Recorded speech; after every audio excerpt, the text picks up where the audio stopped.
Alex asks, what is your understanding of time travel?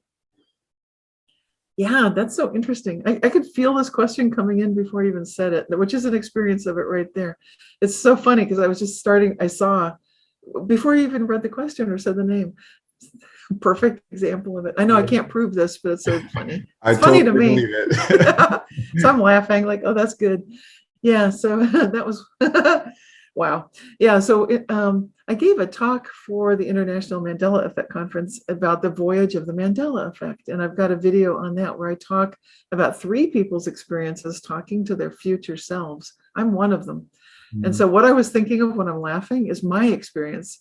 When I was 16, I just gone to bed and in my own bedroom. I was the only one there. The lights are off. I'm in bed, about to fall asleep, except there's an interruption, and there's this radiant older version of me float walking out of my mirror door closet across the room, talking to me. I'm talking out loud. She's thinking to me telepathically.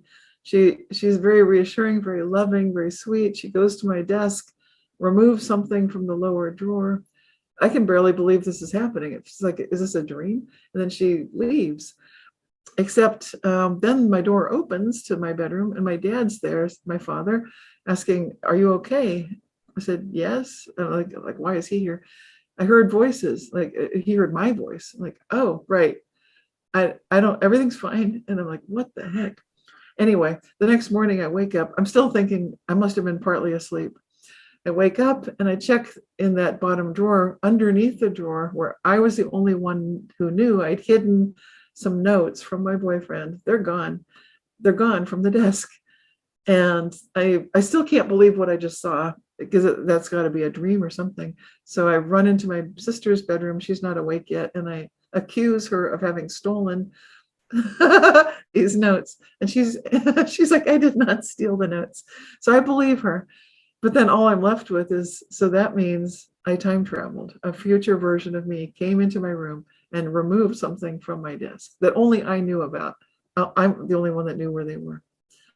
So that was my experience. I've had others, but that one was the earliest version for me and quite striking. So time travel, there are many components to this, and I go into it in that talk I give, like how is it possible with the physics? What past are we affecting? Like, will I ever be that future me that does that? Maybe, maybe not. It's not necessary, and it's kind of a complicated. As soon as you get into time, it's a very interesting thing Yeah. because they're, yeah. Yeah, So I'm thinking when you have those experiences that are more maybe spiritual, transcendental, or even like lucid dreaming, or like that you actually go to a past lifetime or a past moment in this lifetime or a future timeline, would that be considered time travel too? it could be. And deja vu, where we have a dream and then later we experience it. It's like we're going outside the normal, what we think of as linear time. Time is not necessarily linear at all. It isn't linear for the ultimate 0 point, God, the source, the creator. Because there it's that experience, that awareness of time is infinity is right there. Mm-hmm. There is no entropy whatsoever. So it's very interesting to think of all these topics, Yeah. and it kind of mind blowing too.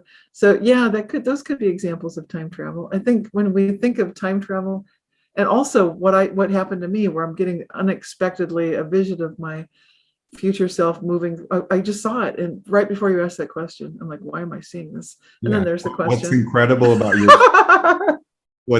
about your story is that something that's matter, right, actually Yes. moved, right? Because when you have a Yes. meditation and you go into a transcendental state, that's something that's happening within your consciousness. But in your case, it's like literally something was moved out of place. So it's like big confirmation that this happened. Right. Yeah, it was huge. And it really grabbed my attention, and there was no other way to explain it. I really tried every other way to explain it. Mhm. There was So no other.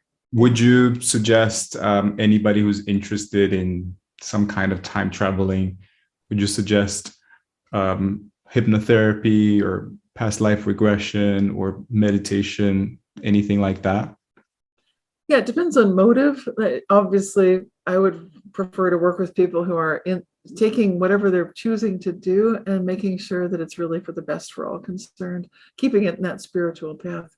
Time travel can get, the reason I mention it is sometimes we want to fix mistakes of the past, and we think something horrible has happened. And instead of getting the opportunity to do the spiritual inner work and healing and forgiveness that needs to happen, these are important things that need to happen. So I don't take any of this trivially, is what I'm saying. To me, Yeah. this is very important to be reverent about oneself, about even one's possible pasts and one's possible futures. Yeah. Yeah. And I feel like the awareness of the present moment too is so important, like knowing that like whatever actions you take today, whatever decisions you make today in this present moment will affect the future or the past, because for us the present is really all we have, right? Even if we time travel or if we do a past life regression, it will give us information about something that we can change today. Would you Right. agree with that? Yeah, we have access through that. It gets back to those two things I talked about there, like your level of, like your spiritual height, shall we Mm-hmm. say? Like when you can hit gratitude, that's pretty good. Reverence, that's really good, and you're starting to feel like, wow, I'm in just awe of this sense of creator is right here. That's the ultimate reality. Nothing else is really quite real. And when you get to that level, I'm like, okay, I've got the energy. And then Mm-hmm. you expand your sense of self, and that's where things become possible, because when we think that we're limited, then we are limited, and we've been told that we're limited. People have told us you can't change the past. That's not been my experience. I've seen things that clearly have indicated that I and others have changed the past, and that this is happening all the time. And now we've got physics experiments that show us that this happens as well.